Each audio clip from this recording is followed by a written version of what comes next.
സ്വർഗരാജ്യത്തിന്റെ മർമ്മങ്ങളെ അറിയുവാൻ നിങ്ങൾക്ക് വരം ലഭിച്ചിരിക്കുന്നു. അവർക്കോ ലഭിച്ചിട്ടില്ല.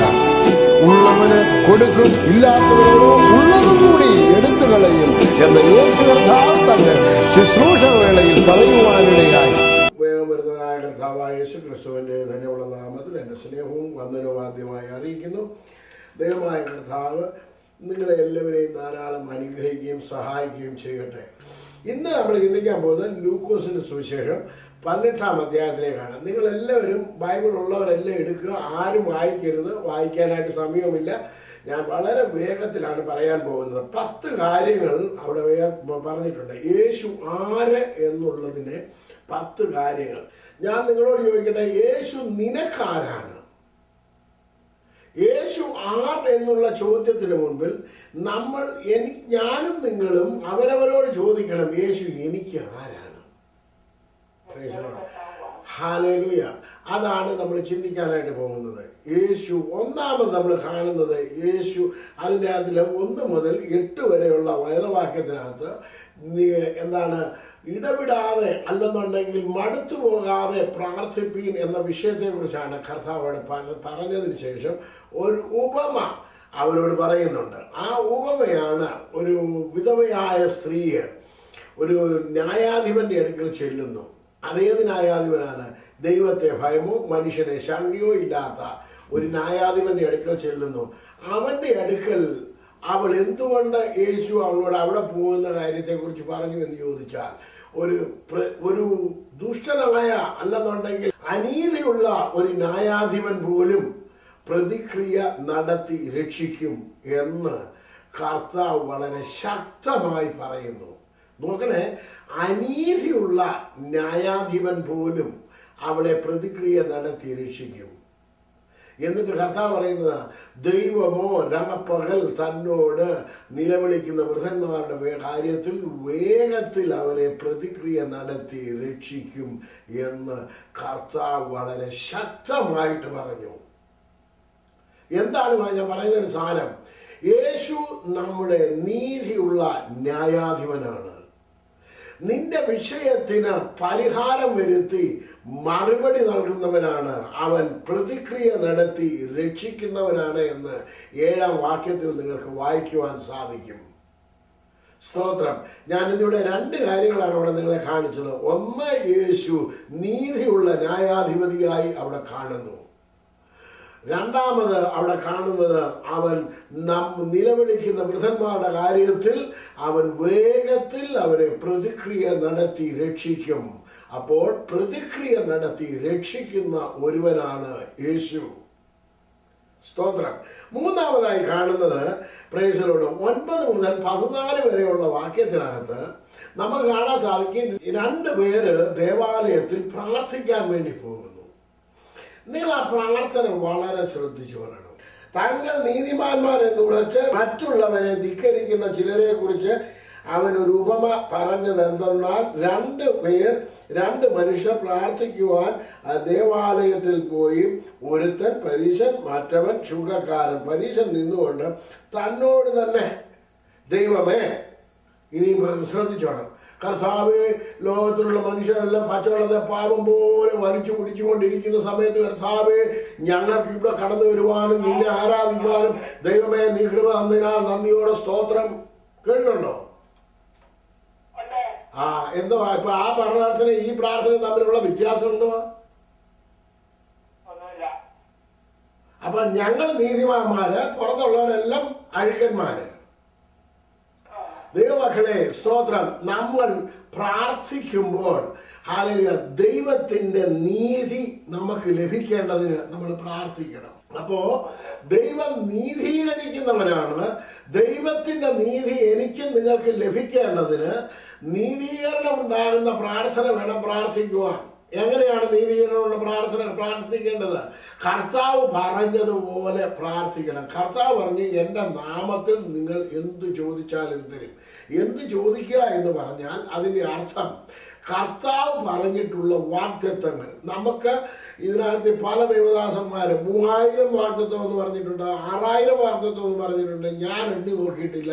അനേക വാഗ്ദത്തങ്ങളുണ്ട്. ഈ ലോകത്തിൽ നമുക്ക് ജീവിക്കുന്നതിൽ അധികമായിട്ടുള്ള വാഗ്ദത്തങ്ങൾ കർത്താവ് നമ്മളോട് പറഞ്ഞിട്ടുണ്ട്.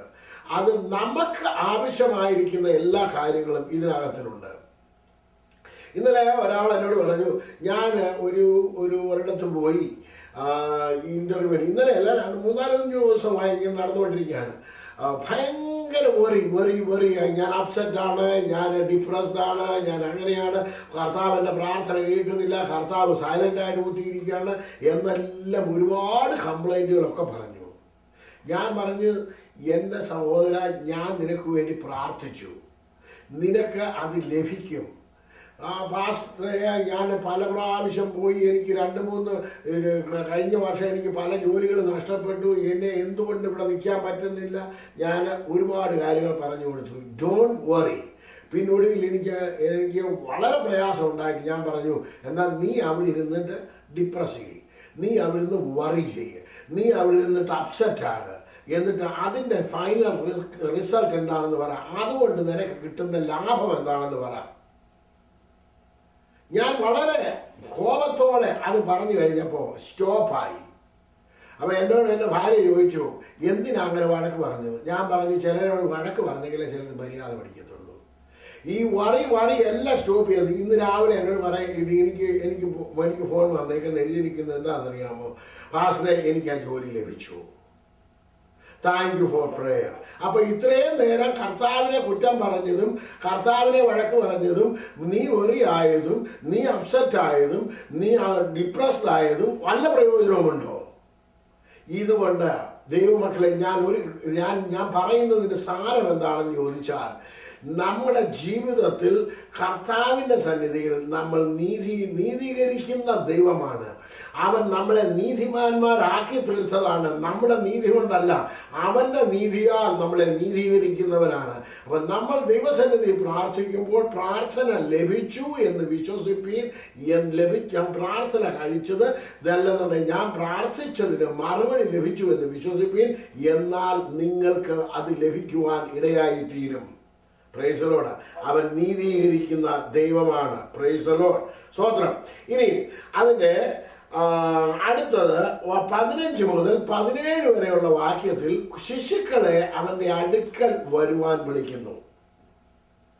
നോക്കണേ, വായിക്കണ്ട മാമേ, വായിക്കണ്ട. Praise the lord. ദൈവമക്കളെ, നിങ്ങൾ ചിന്തിച്ചു കൊള്ളണം. നമ്മൾ ചിലരാണെന്നുണ്ടെങ്കിൽ പിള്ളേർ ശകലം ബഹളം ഉണ്ടാക്കും. പിള്ളേർ ബഹളം ഉണ്ടാക്കിയില്ലെങ്കിൽ എന്താണ് കുഴപ്പം? കുഞ്ഞുങ്ങള് ഞാൻ നോക്കട്ടെ, ഈ യാക്കോബ പള്ളിയിലോ മർത്തോബ പള്ളിയിലോ ഞാൻ പോയാൽ അവിടെ ഒരൊറ്റ കുഞ്ഞു പോലും ബഹളം ഉണ്ടാക്കത്തില്ല. പെന്തക്കോസ്ത് കോളത്തിൽ എന്താ ഈ ബഹളം ഉണ്ടാക്കുന്നത്? ഭയമില്ലാത്തത് എന്താണ്? ദൈവഭയം മനുഷ്യർക്കുമില്ല, വരുന്ന കുഞ്ഞുങ്ങൾക്കുമില്ല, കുടുംബത്തിലുള്ള കുഞ്ഞുങ്ങൾക്കുമില്ല. ഇല്ലാത്തത് എന്താണെന്ന് ഞാൻ പറയട്ടെ. അനുസരണമില്ലാത്തത് കൊണ്ട്. ആരെ അനുസരണമില്ല? ദൈവത്തെ അനുസരണമില്ലാത്തത് കൊണ്ട്. നിങ്ങൾ ഏതെങ്കിലും ഒരു യാക്കോബ പള്ളി പോയില്ല, അവിടെ കുഞ്ഞുകുട്ടികൾ ആവാല മൊത്തം ജനം നിൽപ്പുണ്ട്. അവിടെ ഒരു വാക്ക് പോലും ഒരു പൊടി നുള്ളിയിട്ടാൽ അവിടെ വിവരം അറിയാം. എന്തുകൊണ്ട് ദൈവസന്നിധിയിൽ കടന്നു വരുമ്പോൾ കുഞ്ഞുങ്ങളെ കൺട്രോൾ ചെയ്യാൻ സാധിക്കുന്നില്ല? കുഞ്ഞുങ്ങളെ അതേമാതിരി വളർത്തുന്നില്ല. Price the Lord. കർത്താവിന് ആഗ്രഹം കുഞ്ഞുങ്ങളെ അവന്റെ അടുക്കൽ വിളിച്ചു വരുത്തി അവരെ ആശ്വസിപ്പിക്കുവാൻ, അവരെ അനുഗ്രഹിക്കുവാൻ. ശിശുക്കളെ എൻ്റെ അടുക്കൽ വരുവാൻ വിടുവീനെന്നാണ് കർത്താവ് പറഞ്ഞിരിക്കുന്നത്. ദൈവമക്കളെ, നമ്മൾ ഒരുപാട് പുറകിൽ കിടക്കാനല്ല, നമ്മൾ ദൈവസന്നിധിയിൽ കുഞ്ഞുങ്ങളെ എന്തോരാട്ടം ബഹളം, അവിടെ പാടണം. പിന്നെ അതുപോലെ തന്നെ പ്രസംഗിച്ചുകൊണ്ട് ഇരിക്കുന്നവരെ ഓടുന്നു, പിടിക്കുന്നു, ബഹളം ഉണ്ടാക്കുന്നു. ഈ പല നാടകങ്ങൾ ഞാൻ ചെന്നിടത്തും പോയിടത്തും വന്നിടത്തും ഒക്കെ കണ്ടേക്കുന്നത് എന്താണെന്ന് ചോദിച്ചു കഴിഞ്ഞാൽ, ഈ നാടകമുണ്ട്. എന്താണെന്ന് അറിയാമോ? കുഞ്ഞുങ്ങളെ അവർക്ക് അതുകൊണ്ടാണ് കർത്താവ് പറഞ്ഞിരിക്കുന്നത്, ഒരു കുടുംബത്തെ നയിക്കാൻ അറിഞ്ഞുകൂടാത്തവർ ദൈവത്തിൽ നിന്ന് പ്രാപിക്കാനാണ് വന്നിരിക്കുന്നത്. ആ കുഞ്ഞുങ്ങൾ അനുഗ്രഹം പ്രാപിക്കണം. ദൈവസന്നിധി നാടകം കളിക്കാനല്ല കുഞ്ഞുങ്ങളെ കൊണ്ടുവരുന്നത്. Be careful. അവർ ദൈവത്താൽ അനുഗ്രഹിക്കപ്പെടണം. അവർ ദൈവത്താൽ അനുഗ്രഹിക്കപ്പെടണമെന്നുണ്ടെങ്കിൽ നമ്മൾ ദൈവഭയത്തിൽ കുഞ്ഞുങ്ങളെ വളർത്തണം. സ്തോത്രം. ഹല്ലേലൂയ. നിങ്ങൾ നോക്കാം, നിങ്ങൾ പോകുന്ന ചർച്ചിലൊക്കെ കുഞ്ഞുങ്ങൾ എന്താ നാടകങ്ങൾ കാണിക്കുന്നത്? എന്തുകൊണ്ട് പ്രശ്നങ്ങൾ ഉണ്ടാക്കുന്നു? നമ്മുടെ ഓരോ നിമിഷവും ദൈവഭയം ഇല്ലാതെ വന്നുകൊണ്ടിരിക്കുകയാണ്. ദൈവഭയം പണ്ടൊക്കെ ആണെന്നുണ്ടെങ്കിൽ ഉപദേശിമാരെ അല്ലെന്നുണ്ടെങ്കിൽ പാസ്റ്റർമാരെ ഞാൻ കണ്ടിട്ടുണ്ട് അവർ കിടന്ന് ശകാരിക്കുന്നത്. Price the Lord. എന്നാൽ ഇന്ന് ആർക്കും ആരെയും ഒന്നും പറയാൻ പറ്റത്തില്ല. പറഞ്ഞാൽ ഇറങ്ങിപ്പോകും. ആരെ ഭയമില്ല? ദൈവഭയമില്ല. കർത്താവ് അവരെ വിളിച്ച് അരികത്ത് വിളിച്ച് തൊടുന്നവനാണ്, അരികത്ത് വിളിച്ച് അവരെ അനുഗ്രഹിക്കുന്നവനാണ്. 15 മുതൽ 17 വരെ. അപ്പോൾ യേശുവിനെ കുറിച്ചുള്ള 4 കാര്യങ്ങൾ കേട്ടു. 1 ന്യായാധിപനാണ്, 2 പ്രതിക്രിയകളെ തിരക്ഷിക്കുന്നവനാണ്, 3 നീതീകരിക്കുന്നവനാണ്, 4 അവൻ അരികത്ത് വിളിച്ച് അവനെ അനുഗ്രഹിക്കുന്നവനാണ്. അടുത്തത് 18 മുതൽ 30 വരെയുള്ള വാക്യത്തിനകത്ത് ഒരു മനുഷ്യൻ ഓടി വന്ന് യേശുവെ നല്ല ഗുരു എന്ന് വിളിക്കുന്നു. നിത്യജീവനെ പ്രാപിക്കാൻ ഞാൻ എന്ത് ചെയ്യണം, എന്ത് നന്മ ചെയ്യണമെന്ന് ചോദിച്ചുകൊണ്ട് വരുന്ന ഒരു വ്യക്തിയെ കാണാൻ സാധിക്കും. സ്തോത്രം. അവൻ ഒരു കാര്യം അറിയാം. എന്താണെന്നറിയാമോ? യേശു നല്ല ഗുരുവാണ്. എന്താണ് ഈ ഗുരു എന്ന് പറഞ്ഞാൽ? Is a best teacher in the world. ലോകത്തിലേക്കും ഏറ്റവും നല്ല ടീച്ചറാണ്, പഠിപ്പിക്കുന്നവനാണ്. ദൈവമക്കളെ, യേശുവിൽ നിന്ന് പഠിക്കാൻ തുടങ്ങുമ്പോൾ മാത്രമേ നമുക്ക് ഒരുപാട് കാര്യങ്ങൾ പഠിക്കാൻ പറ്റത്തുള്ളൂ. വളരെ സ്നേഹത്തോടെ പഠിപ്പിക്കുന്നവൻ. നമുക്ക് ഓരോ തെറ്റുകളെ അല്ല ചൂണ്ടിക്കാണിക്കുന്നത്, നന്മകളെ ചൂണ്ടിക്കാണിച്ച് നന്മകളെ പഠിപ്പിക്കുന്നവൻ. ആ തെറ്റ് നമ്മളിൽ ഇല്ലാതെ വണ്ണം ആ തെറ്റിനെ ഏത് വചനം കൊണ്ട് നമ്മൾ ഒഴിവാക്കാം എന്ന് പഠിപ്പിച്ചു തരുന്നവൻ. സകല ദൈവത്തിൽ നിന്നും എങ്ങനെ എനിക്ക് അനുഗ്രഹം പ്രാപിക്കാൻ സാധിക്കുമെന്ന് പഠിപ്പിക്കുന്നവൻ. അവരിൽ നിന്നും പഠിക്കണം. എങ്ങനെയാണ് അവരിൽ നിന്ന് പഠിക്കുന്നത്? ഞാൻ നിങ്ങളോട് പറയട്ടെ, ഞാൻ അനേക ദൈവവചന പ്രസംഗങ്ങൾ കേൾക്കാറുണ്ട്. 1, 2 ഒന്നുമല്ല. ഞാൻ നേരം വെളുത്ത് എഴുന്നേറ്റാണ് പ്രസംഗങ്ങൾ തന്നെയാണ് കേൾക്കുന്നത്. എന്തിനാണെന്നറിയാമോ? എനിക്ക് ഒരുപാട് പ്രസംഗങ്ങൾ കേൾക്കണം. എൻ്റെ ഹൃദയം മുഴുവനും നിറയണം. എനിക്ക് നിറയണമെങ്കിൽ മാത്രമേ കവിഞ്ഞ് പുറത്തേക്ക് വരത്തുള്ളൂ. സ്തോത്രം. ഹല്ലേലൂയ. സ്തോത്രം. അനേക പ്രസംഗങ്ങൾ ഞാൻ കേൾക്കും. അനേക ദൈവദാസന്മാരുടെ ശക്തന്മാരായിട്ടുള്ളവരുടെ കേൾക്കും. എന്തിനാണെന്നറിയാമോ? ഇപ്പൊ കർത്താവ് പഠിപ്പിച്ചുകൊണ്ടിരിക്കുന്നത് ഞാൻ നിങ്ങൾക്ക് അറിയാം. ഞാൻ എല്ലാ ചൊവ്വാഴ്ചയും പഠിപ്പിക്കുന്ന power and authority. I never head. ഞാൻ ആദ്യം അതോറിറ്റിയെ കുറിച്ചൊക്കെ ഞാൻ കിങ്ഡം അതോറിറ്റിയെ കുറിച്ചൊക്കെ പഠിപ്പിച്ചു. എന്നാൽ അതിലും ശക്തമാണ് ഇപ്പോൾ ഞാൻ നിങ്ങളെ പഠിപ്പിച്ചുകൊണ്ടിരിക്കുന്ന പവർ ആൻഡ് അതോറിറ്റി. ഇത് ദൈവം പഠിപ്പിച്ചുകൊണ്ടിരിക്കുന്നതാണ്. എന്താണെന്ന് ചോദിച്ചു കഴിഞ്ഞാൽ, ഞാനിങ്ങനെ കേൾക്കുന്നത് കൊണ്ട് കർത്താവ് ഇതിനു മുമ്പ് ഇല്ലാത്ത അനേക വലിയ കർത്താവ് ഉപയോഗിച്ചിട്ടുള്ള വലിയ ദൈവദാസന്മാരിൽ കൂടി എന്നെ പഠിപ്പിച്ചുകൊണ്ടിരിക്കുകയാണ്. എന്താണെന്ന് ചോദിച്ചു കഴിഞ്ഞാൽ, ഞാൻ നിങ്ങൾക്ക് തരുന്നതനുസരിച്ചിട്ട് കർത്താവ് എനിക്ക് ഹല്ലേലൂയ സ്തോത്രം മേന്മയേറിയത് തന്നുകൊണ്ടിരിക്കുകയാണ്. ദൈവമക്കളെ, അവൻ നല്ല ഗുരുവാണ്. നമുക്ക് ചെറുതിന് ചെറിയ രീതിയിൽ, അതിൻ്റെ മേളിലായവന് അതിനനുസരിച്ചിട്ട്, അതിൻ്റെ മേളിലായവന് അതിനനുസരിച്ചിട്ട് എന്ന് പറഞ്ഞു കഴിഞ്ഞാൽ LKG പഠിക്കുന്നവനല്ല കോളേജിൽ പഠിക്കുന്നവന് പഠിപ്പിക്കുന്ന രീതിയിൽ കർത്താവ് ഓരോരുത്തർക്കും അവരവരുടെ ഗ്രേഡ് അനുസരിച്ച് പഠിപ്പിക്കുന്ന ഗുരുവാണ്. Price the Lord. സ്തോത്രം. നമ്മൾ നോക്കിയേ, കർത്താവ് എനിക്ക് വേണ്ടി എന്നെ പഠിപ്പിക്കുന്നതിന് വേണ്ടി ഇറങ്ങി വരുന്നു എന്ന് പറയുമ്പോൾ നിങ്ങളൊന്ന് ചിന്തിക്കണം. നമ്മളെ ഓരോരുത്തരെയും പഠിപ്പിക്കുന്നതിന് വേണ്ടി നമ്മുടെ അടുക്കൽ വന്ന് നമ്മളെ പഠിപ്പിക്കുന്ന ദൈവം എത്ര സ്നേഹവാൻ, എത്ര നല്ലവൻ, എത്ര നല്ല ഗുരുവാണ് നമ്മുടെ കർത്താവ്. അടുത്തതാണ് നിത്യജീവനെ കൊടുക്കുന്നവൻ. Praise the lord. നിത്യജീവനെ കൊടുക്കുന്നവൻ. അതിന് നിങ്ങൾക്ക് കാണാൻ സാധിക്കും 26, 27 വാക്യത്തിനകത്ത് നിത്യജീവനെ കൊടുക്കുന്നവനാണ് യേശു. അല്ലാതെ വെറുതെ വന്നിട്ട് നിന്നെ നല്ല കാര്യങ്ങളൊക്കെ പഠിപ്പിച്ചിട്ട് നന്മ ചെയ്യണമെന്ന് പഠിപ്പിക്കുന്നവനല്ല. നിത്യജീവനെ. സ്തോത്രം. അനേകർ പറയാറുണ്ട് ഞാനെല്ലാം സ്വർഗത്തിൽ പോകുമെന്ന് പറഞ്ഞ് കഴിഞ്ഞ ദിവസം എന്നോട് ഒരാൾ വിളിച്ചു ചോദിച്ചിട്ട് പറഞ്ഞു, ഞാൻ എവിടെ ചോദിച്ചു എവിടെയാണ് പോകുന്നത്, ഞാൻ ഇന്നടത്ത ഏതോ ഒരു സമുദായ സഭയിൽ ഞാൻ ചോദിച്ചു പ്രാർത്ഥിക്കണമെന്ന് പറഞ്ഞു, പ്രാർത്ഥിച്ചു. ഞാൻ ചോദിച്ചു സഹോദരി എവിടെയാണ് പോകുന്നത് എന്ന് പറഞ്ഞു, ഞാൻ ഇന്ന സമുദായ സഭയിൽ. ഞാൻ ചോദിച്ചു എവിടെ പോകാനാണ് ഇരിക്കുന്നത്, സ്വർഗത്തിൽ പോകാനാണ്. ഞാൻ പറഞ്ഞു ഈ പോയാൽ സ്വർഗത്തിലോട്ടൊന്നും അല്ല പോകുന്നത്. അന്നേരം പറഞ്ഞു പാസ്റ്റർ ഞാൻ പോകും. ഞാൻ പറഞ്ഞു അങ്ങനെ പോകുമെന്ന് പറഞ്ഞുകൊണ്ടിരിക്കാൻ പറ്റും. ദൈവമക്കളെ, ദൈവത്തിന്റെ വചനം അനുസരിച്ചിട്ട് you have to be obedient. Obedient അല്ലാത്ത, അനുസരണമില്ലാത്തവരെ കൊണ്ടുപോകുന്ന സ്ഥലമല്ല ദൈവസ്ഥലം. അവരവർക്ക് ഇഷ്ടമുള്ള പോലെ ചെയ്തിട്ട് സ്വർഗത്തിൽ പോകുന്നുണ്ട്. പ്രാർത്ഥനയ്ക്ക് മറുപടി കിട്ടിയത് സ്വർഗത്തിൽ പോകുന്നതിന്റെ മാനദണ്ഡമല്ല എന്ന് അനേക പ്രാവശ്യം ഞാൻ പറഞ്ഞിട്ടുമുണ്ട്, പഠിപ്പിച്ചിട്ടുമുണ്ട്. Praise the lord. പിശാചുക്കൾക്കും പ്രാർത്ഥനയ്ക്ക് മറുപടി കിട്ടി. അതുകൊണ്ട് ദൈവമക്കളെ, നമ്മുടെ ഹല്ലേലൂയ നിത്യജീവനെ കൊടുക്കുന്നവന്റെ അടുക്കൽ വന്നാൽ മാത്രമേ നിത്യജീവൻ ലഭിക്കത്തുള്ളൂ. 6 കാര്യങ്ങൾ കേട്ടു. ഇനി 7-ാമത്തത് പ്രവചനം നിവർത്തിക്കുന്നവൻ. പ്രവചനം നിവർത്തിക്കുന്നവൻ. എന്താണ് പ്രവചനം നിവർത്തിക്കുക എന്ന് പറഞ്ഞാൽ? കർത്താവ് അതുകൊണ്ടാണ് ക്രൂശിൽ കിടന്നുകൊണ്ട് അവസാനമായി പറഞ്ഞത് സകലതും നിവർത്തിയായി. യേശുവിനെ കുറിച്ചുള്ള പ്രവചനങ്ങൾ മുഴുവനും നിവർത്തിച്ചു. ഇനി നിവർത്തിക്കാൻ ബാക്കി ഒന്നുമില്ല. അങ്ങനെയാണെന്നുണ്ടെങ്കിൽ എൻ്റെ ജീവിതത്തിലെ എല്ലാ വിഷയങ്ങൾക്കും എന്ത് ചെയ്തു കർത്താവ്? പരിഹാരം വരുത്തി കഴിഞ്ഞു. എൻ്റെ സകല വിഷയത്തിനും പരിഹാരം വരുത്തി കഴിഞ്ഞു. ആ പരിഹാരം വരുത്തിയത് അറിയണമെന്നുണ്ടെങ്കിൽ എബ്രായ ലേഖനം 1-ാം അധ്യായത്തിനകത്ത് ചെന്നിട്ട് അതിൻ്റെ 1-2 വാക്യം വായിച്ചു കഴിയുന്നുണ്ടെങ്കിൽ നിങ്ങൾക്ക് മനസ്സിലാകും എന്തിനെല്ലാം പരിഹാരം വരുത്തി. സകലത്തിനും പരിഹാരം വരുത്തി. ഇനി പരിഹാരം വരുത്തുവാൻ ഒന്നും ബാക്കിയില്ല.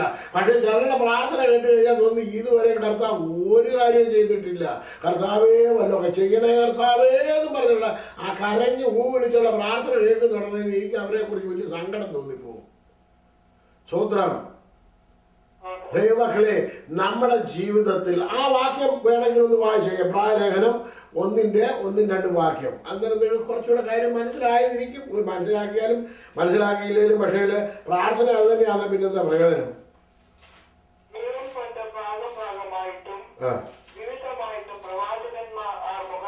പിതാക്കന്മാരോട് അരുളി ചെയ്തിട്ട് ഈ അന്ത്യകാലത്തെ പുത്രൻ മുഖാന്തരം നമ്മോട് അരുളി ചെയ്തിരിക്കുന്നു. അവനെ താൻ സകലത്തിനും അവകാശിയാക്കി വെച്ചു. അവൻ മുഖാന്തരം ലോകത്തെയും ഉണ്ടാക്കി. അവൻ അവന്റെ തേജസ്സിന്റെ പ്രഭയും തത്വത്തിന്റെ മുദ്രയും സകലത്തെയും തന്റെ ശക്തിയുള്ള വചനത്താൽ വഹിക്കുന്നതിനും ആകുകൊണ്ട് പാപങ്ങൾക്ക് പരിഹാരം ഉണ്ടാക്കിയ ശേഷം ഉയരത്തിൽ മഹിമയുടെ വലതുഭാഗത്തിരിക്കെ അവൻ സകലത്തിനും എന്ത് ചെയ്തു? യേശു പരിഹാരം വരുത്തി.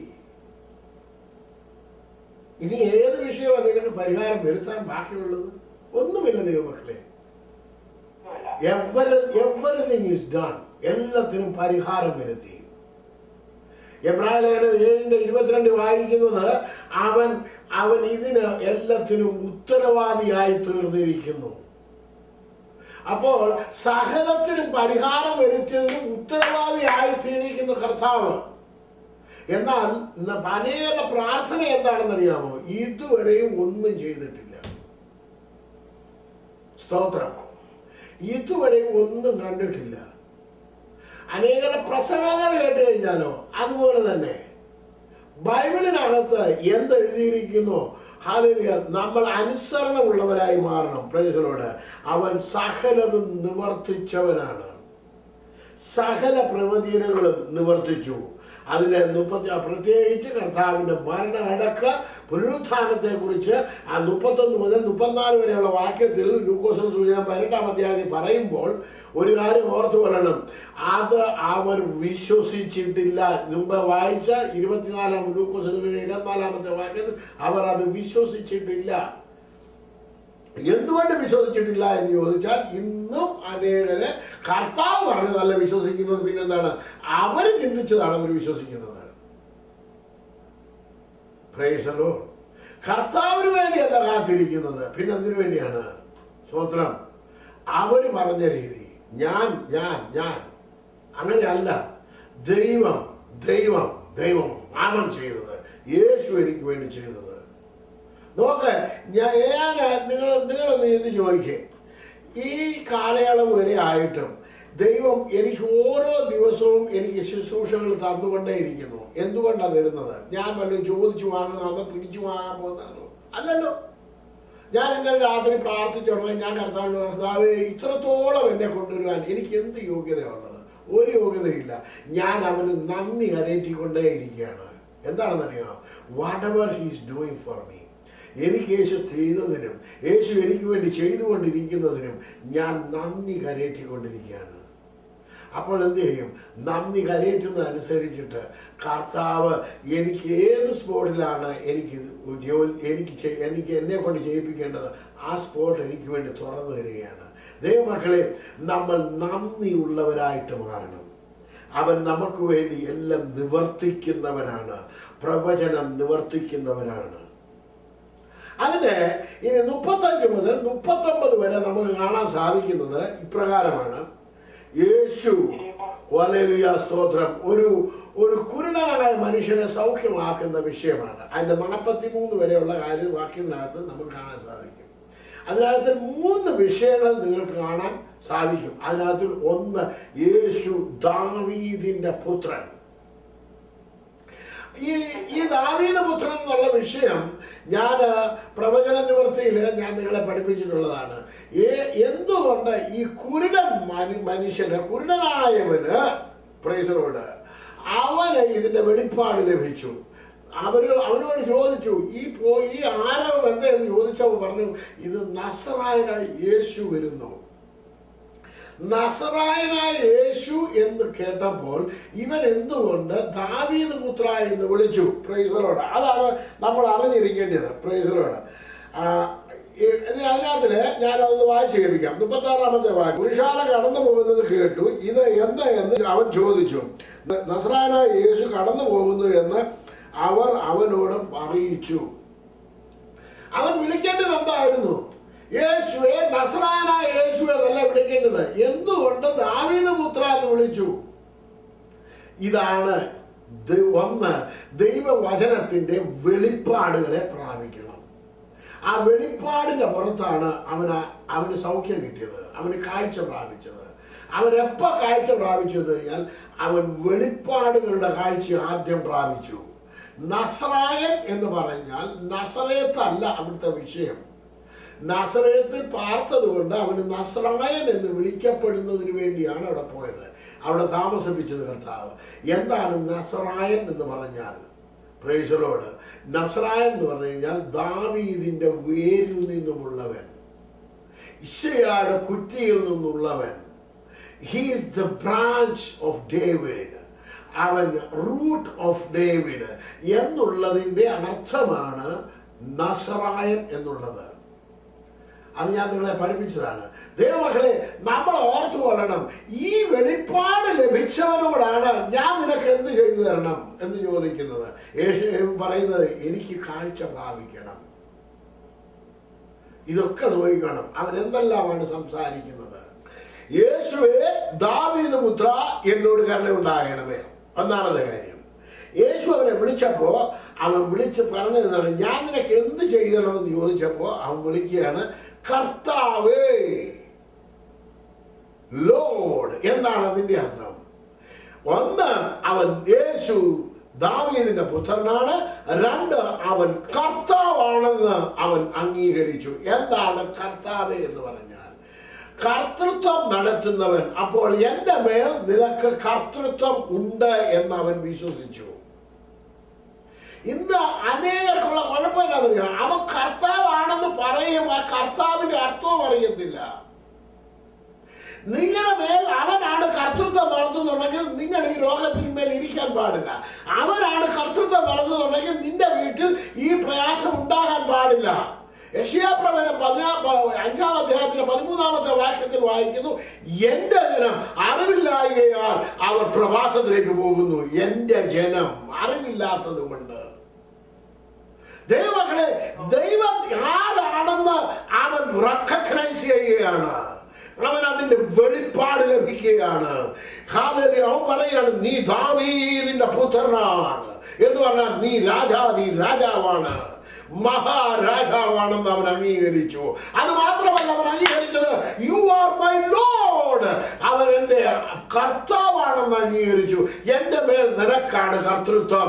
ഈ കാഴ്ചയില്ലായ്മയ്ക്കല്ല കർത്തൃത്വം, ഈ രോഗത്തിനല്ല എൻ്റെ മേൽ കർത്തൃത്വം ഉള്ളത്, നീയാണ് എൻ്റെ മേൽ കർത്തൃത്വം നടത്തുന്നത്. അവൻ അത് അംഗീകരിച്ചപ്പോ നിന്റെ വിശ്വാസം പോലെ നിനക്ക് ഭവിക്കട്ടെ. എന്താണ് അവൻ വിശ്വസിച്ചത്? അവൻ വിശ്വസിച്ചത് നിനക്കാണ് എൻ്റെ മേൽ കർത്തൃത്വം, നീയാണ് എൻ്റെ രാജാവ്, ഇനിയും ഇത് എൻ്റെ മേൽ ഇനി ഭരിക്കാൻ പാടില്ല, ഇത് എൻ്റെ മേൽ ഇനി ഇരിക്കാൻ പാടില്ല. അവൻ കാഴ്ച കൊടുക്കുന്നവൻ. Praise the Lord. 3 കാര്യങ്ങൾ അവിടെ കണ്ടു. 1, അവൻ ദാവീദിന്റെ പുത്രൻ. 2, അവൻ കർത്താവ്. 3, അവൻ കാഴ്ച കൊടുക്കുന്നവൻ. ആ 35 മുതൽ 43 വരെയുള്ള വാക്യത്തിനകത്ത് നമുക്ക് കാണാൻ സാധിക്കും. ഞാൻ ഈ കഴിഞ്ഞ ദിവസം സുവിശേഷം 18:18 പഠിപ്പിച്ചു. ഇന്നലെ അങ്ങനെയാണ് ഇന്ന് ലൂക്കോസ് സുവിശേഷം 18-ാം അധ്യായത്തിലേക്ക് കടന്നു വന്നത്. എന്തുകൊണ്ട് ഈ 18 വന്നു എന്നുള്ളത് ചോദിച്ചാൽ എനിക്കറിയത്തില്ല. Price the Lord. അതുകൊണ്ട് ഇന്ന് ഈ 18-ാം അധ്യായത്തിൽ നിന്ന് ലൂക്കോസ് സുവിശേഷം 18-ാം അധ്യായത്തിൽ നിന്ന് 10 കാര്യങ്ങളാണ് നിങ്ങളുമായി ഷെയർ ചെയ്യുന്നത്. 1, അവൻ ന്യായാധിപൻ. 2, അവൻ പ്രതിക്രിയ നടത്തി രക്ഷിക്കുന്നവൻ. 3, അവൻ നീതീകരിക്കുന്നവൻ. 4, അവൻ അരികത്ത് വിളിച്ച് തൊടുന്നവൻ. 5, അവൻ നല്ല ഗുരു. 6, അവൻ നിത്യജീവനെ കൊടുക്കുന്നവൻ. 7, പ്രവചനം നിവർത്തിക്കുന്നവൻ. 8, അവൻ യേശു ദാവീദിന്റെ പുത്രൻ. 9, കാഴ്ച കൊടുക്കുന്നവൻ. 10, അവൻ കർത്താവ്. ഈ 10 കാര്യങ്ങളെ കുറിച്ചാണ് ഞാൻ നിങ്ങളുമായി ഷെയർ ചെയ്തത്. ഇന്ന് പകൽക്കാലം എന്നെ കേൾക്കുന്ന ദൈവവേദനേ, യേശു നിനക്കാരാണ്? അവൻ ന്യായാധിപനാണോ? അവൻ നിനക്ക് വേണ്ടി പ്രതിക്രിയ നടത്തി രക്ഷിക്കുവാൻ കഴിവുള്ളവനാണോ? അവൻ നിന്നെ നീതീകരിക്കുന്നവനാണോ? അവൻ നിന്നെ അരികത്ത് വിളിച്ച് നിന്നെ തലോടുന്നവനാണോ? അവൻ നിനക്ക് നല്ല ഗുരുവാണോ? അവൻ നിനക്ക് നിത്യജീവനെ തള്ളുവാൻ ശക്തനാണോ? പ്രവചനം നിവർത്തിച്ചു തരുന്നവനാണോ? യേശു നിനക്ക് രാജാവാണോ? നിനക്ക് കാഴ്ച നൽകുന്നവനാണോ? അവൻ നിനക്ക് കർത്താവാണോ? നിനക്ക് യേശു ആരാണ്? ഇന്ന് പകൽക്കാലം നിങ്ങളുടെ ഹൃദയത്തിലിട്ട് ഈ വചനത്തെ ഒന്ന് ധ്യാനിക്കുക. യേശു എനിക്ക് ആരാണ്? ദൈവം നിങ്ങളെ ഈ വചനങ്ങളാൽ അനുഗ്രഹിക്കുകയും സഹായിക്കുകയും ചെയ്യട്ടെ എന്ന് പറഞ്ഞുകൊണ്ട് എൻ്റെ വാക്കുകളെ അവസാനിപ്പിക്കുന്നു.